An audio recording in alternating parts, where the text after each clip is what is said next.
Hello friends, I am Prachi. Welcome to this channel. Today's our topic is what is scan cycle of PLC. इसके पहले के जो video है हमने वहाँ पे PLC समझा है. कंपोनेंट्स ऑफ PLC जो डिफरेंट कंपोनेंट्स होते हैं PLC के उसे भी हमने समझा है. माइक्रो कंट्रोलर का इंस्ट्रूमेंटेशन में क्या यूज़ होता है, उसका नीड क्या है, वो भी हमने समझा है. तो वो भी इसके रिलेटेड टॉपिक है, तो आप वो देख सकते हैं. और ये बहुत इम्पोर्टेंट टॉपिक है कि स्कैन साइकिल क्या होती है पीएलसी की. सो आज हम इसे समझेंगे कि what is the scan cycle of PLC. So scan cycle पहले ये समझ लेते हैं कि स्कैन साइकिल होता क्या है, इसका यूज़ क्या है. तो जबकि कोई प्रोग्राम या फिर कोई काम करना होता है तो वो स्टेप बाय स्टेप ही हम करते हैं, ना कि कोई काम हम डायरेक्टली करते हैं, बल्कि कोई भी फंक्शन हो तो वो स्टेप बाय स्टेप ही होता है. How does programmable logic controller work. अब ये पीएलसी वर्क कैसे करता है, इसके लिए हमें ये स्कैन साइकिल समझना इम्पॉर्टेंट है. सो ये मैंने लास्ट वीडियो में बताया है कि how does programmable logic controller work. वहाँ यहाँ पे हम समझ लेते हैं, रिवाइज करते हैं कि इसका जो वर्किंग प्रिंसिपल है और ये पीएलसी ऑपरेट करता है तो ये कैसे करता है कि इसमें स्कैनिंग प्रोग्रामिंग होती है. और ये स्कैनिंग जो है वो पर मिली सेकेंड पे होता रहता है एवरी टाइम. सो इसे हम स्कैन साइकिल कहते हैं. और ये स्कैन साइकिल किसके लिए रिक्वायर्ड है, तो ये जो प्रोग्रामिंग हो रही है उसके लिए ये स्कैन साइकिल रिक्वायर्ड है. For this scan cycle PLC required a little amount of time. इसके लिए हमें बहुत ही कम समय लगता है, मिली सेकेंड का टाइम हमें इसके लिए लगता है. और ये बेसिक पीएलसी साइकिल क्या है, और इसके 3 बेसिक मेन स्टेप्स है. सो वो है read the input, execute the program by the CPU, update the output. तो ये क्या करता है, डाटा को रीड करता है और इनपुट को रीड करता है, देन उसको एग्जीक्यूट करता है with the help of CPU and उसे अपडेट करता है, मतलब हमें आउटपुट देता है. तो ये हुआ प्रोग्रामेबल लॉजिक कंट्रोलर का वर्किंग प्रिंसिपल. और इसमें हम स्कैन साइकिल समझते हैं. तो स्कैन साइकिल कंसिस्ट करता है 3 बेसिक पार्ट्स. कौन से, रीड और सेंस द लॉजिक. ये रीड करता है या सेंस करता है लॉजिक को, देन लॉजिक को एग्जीक्यूट करता है और उसके बाद में राइट करता है या तो अपडेट देता है हमें आउटपुट. सो ये हुई हमारी scan cycle, read, execute and update the output, then return to read right, मतलब ये कंटिन्यू प्रोसेस होता रहता है. तो ये हुई हमारी स्कैन साइकिल. अब हम एक एक पॉइंट को लेकर हम इसे समझते हैं कि ये होता क्या है. सो फर्स्ट है the scan cycle begins with an input scan within which the PLC reads the contents of the input lines input module register. Scan cycle input से start होता है. input scan मतलब कि ये read करता है या तो scan करता है input को. within these PLC reads the contents of the input lines, मतलब ये contents input lines को read करता है.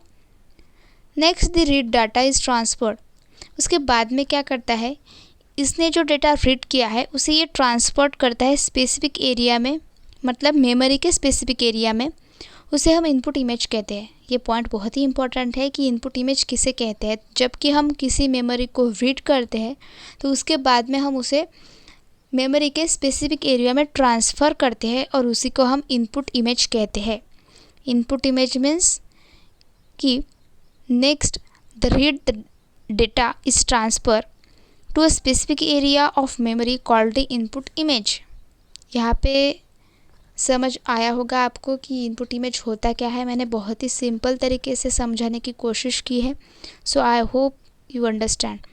देन सेकेंड पॉइंट है हमारा, in this manner the picture from the different sensors representing the current process state is replicate into the PLC memory.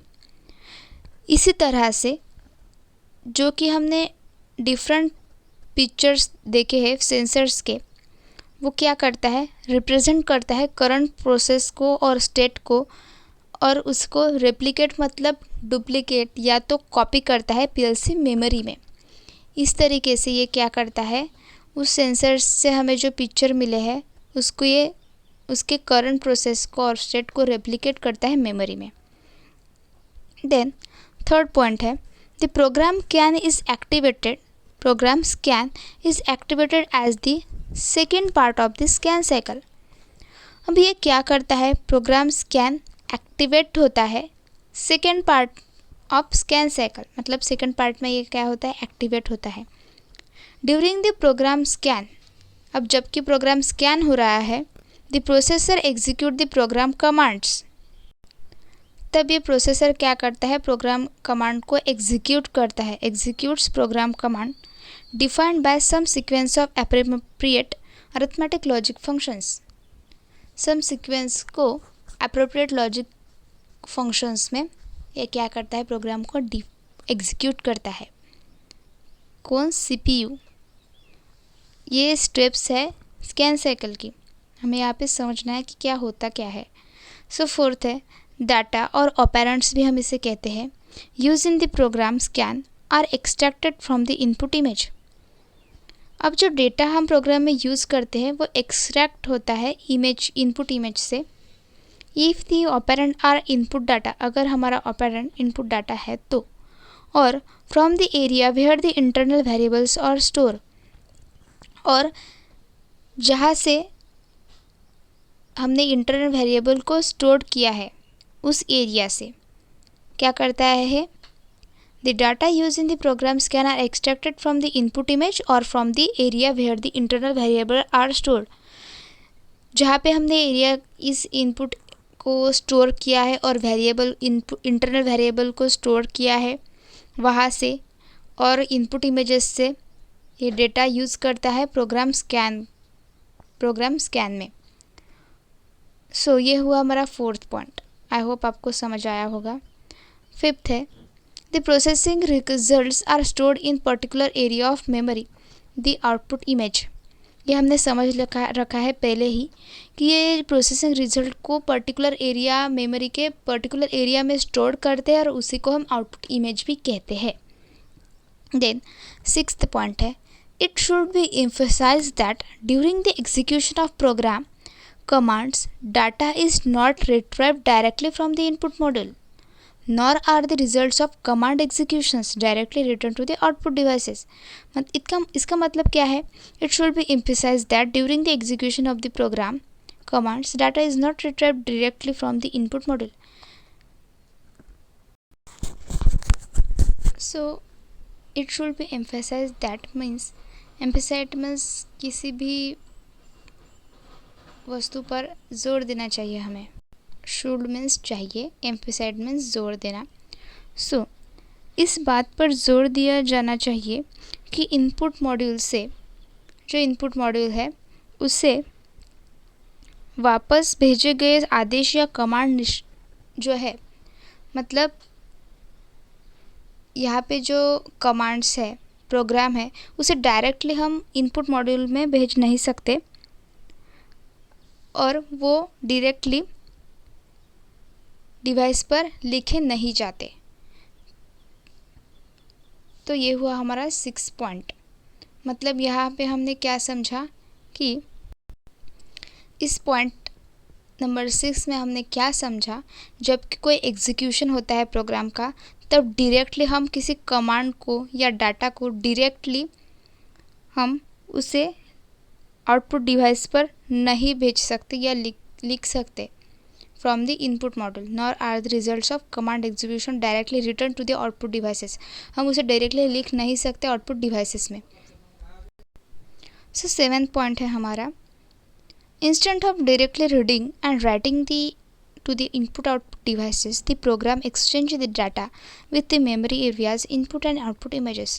अब directly read और right के से हम क्या करते हैं इनपुट आउटपुट डिवाइसेस से, मतलब जो डायरेक्टली रीडिंग और राइटिंग है इनपुट आउटपुट डिवाइसेस का, तो उसकी बजाय हम क्या करते हैं प्रोग्राम को एक्सचेंज करते हैं और उसको डाटा को एक्सचेंज करते हैं विद इन मेमोरी एरिया में, एंड उसे हम इनपुट आउटपुट इमेजेस भी कहते हैं। हमने देखा है कि जो ट्रांसफ़र किया जाता है मेमोरी एरिया में उसे हम आउटपुट इमेज और इनपुट इमेज कहते हैं। Upon completion of the program scan, जबकि प्रोग्राम स्कैन कंप्लीट होता है तो क्या होता है, the PLC operating system activates the output scan. तो पीएलसी ऑपरेटिंग सिस्टम क्या होता है, एक्टिवेट होता है आउटपुट करने के लिए, मतलब आउटपुट स्कैन करने के लिए। Within the output scan the data from the output image is transfer to the output lines. और जबकि आउटपुट स्कैन होता है तब ये डाटा जो होता है वो आउटपुट इमेजेस से ट्रांसफर किया जाता है आउटपुट लाइन्स की तरफ। मतलब आउटपुट लाइन्स क्या होती है, आउटपुट मॉड्यूल रजिस्टर होता है, उसे हम आउटपुट लाइन्स कहते हैं। देन नेक्स्ट हमारा पॉइंट है 9th point, the fourth part of the scan cycle is dedicated to the communication task. अब ये जो फोर्थ पॉइंट है स्कैन साइकिल का वो किससे डेडिकेट करता है, कम्युनिकेशन टास्क से। During this part of the scan cycle, इस पार्ट में स्कैन साइकिल क्या करता है, the realization of data exchange with devices connected to the PLC implemented with devices connected. मतलब ये क्या करता है, डाटा एक्सचेंज जो होता है डिवाइसेस के बीच में, उसे devices connected to the PLC is implemented, उसमें ये इम्प्लीमेंट करता है। आफ्टर द कम्युनिकेशन स्कैन, अब जबकि कम्युनिकेशन स्कैन हुआ, ये हमने सब कुछ स्टेप बाय स्टेप समझा है, आई होप आपको समझ में आया होगा। अब जब कम्युनिकेशन होता है तो क्या होता है, the operating system bring the PLC to the maintenance phase. तो उसके बाद में पीएलसी मेंटेनेंस फेज में आती है। The phase encompasses updating the internal clock and register. उसके बाद में ये अपडेट करता है इंटरनल क्लॉक को, performing memory management and the other task related to the system maintenance. और ये परफॉर्म करता है मेमोरी मैनेजमेंट को और जो अदर टास्क होते हैं रिलेटेड टू सिस्टम मेंटेनेंस के। Usually the user is not inform about this maintaining sequence. अब ये जो मेंटेनेंस हो रहा है, मेंटेनेंस सीक्वेंस है, उसके बारे में यूज़र को कुछ भी पता नहीं रहता है, वो सब कुछ अंदर से होता रहता है। But it regularly runs in the background as an essential part of the scan cycle. But ये बैकग्राउंड में होता रहता है क्योंकि ये बहुत ही इसेंशियल पार्ट है स्कैन साइकिल का। तो हमने यहाँ पे स्टेप्स समझे हैं, उसमें के 2 पॉइंट है। 12th पॉइंट है, as mention above all parts of the scan cycle are running in very short period. हमने ये जो अभी स्टेप्स देखे हैं, पार्ट्स देखे, वो बहुत ही मिली सेकेंड में होते हैं, उसके बहुत ही कम टाइम लगता है। And the complete scan cycle repeats repeatedly. और ये पूरी जो कंप्लीट साइकिल है ये रिपीट होती रहती है। हमने देखा है जबकि आउटपुट आता है तब आउटपुट से ये कहा जाता है इनपुट में जाता है, हमने डायग्राम से समझा है। यहाँ पर हमने देखा है कि हमारा ये जो एरो है ये यहाँ से यहाँ गया है, तो ये साइकिल क्या है, इससे समझती है कि रिपीट होता है, रिपीटेशन यहाँ पे होता है। Depending on the processor type the input and output scan cycles are executed in the millisecond. अब जब जैसा हमारा प्रोसेसर का टाइप है उसके डिपेंड ये इनपुट और आउटपुट स्कैन साइकिल क्या होता रहता है, एक्सचेंज होता रहता है with in a milli second. उसको बहुत ही कम टाइम लगता है जैसे कि मिली second. The duration of the program scan inevitably depends on the program size। अब ये जो ड्यूरेशन होता है प्रोग्राम स्कैन साइकिल का, ये किस पे डिपेंड करता है, प्रोग्राम की साइज कितनी है। The number and complexity of the commands implemented as arithmetic logic functions। The number and complexity of the commands implementation as arithmetic logic functions। From this 13th point, we understand the duration of program scan, which is depend on the program size and number of complexity of the commands। Thank you। In this video, we see the what is scan cycle। So, आप PLC और components of PLC के जो video मैंने upload किए हैं वो देख सकते हैं, इसी चैनल पे अवेलेबल है। Thank you.